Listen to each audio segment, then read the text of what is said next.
Northern Spain woke up on Thursday, June 18th, to the aftermath of severe storms and flooding that devastated several villages in the northwestern region of Galicia.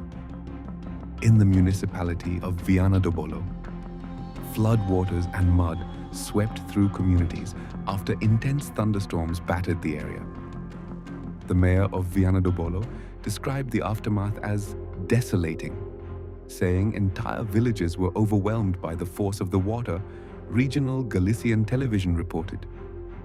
Landslides buried cars, ovens and garages, while mud reached the windows of some homes and left residents cut off by road closures.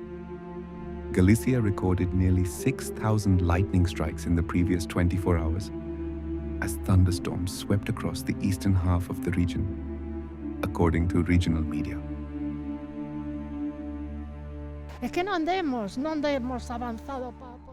We were not able to move on to free the animals. It was there in the blink of an eye.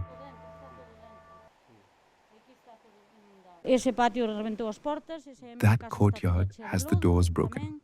That is my house, and it is full of mud. This was horrible. Nothing like what happened this afternoon ever happened in my life.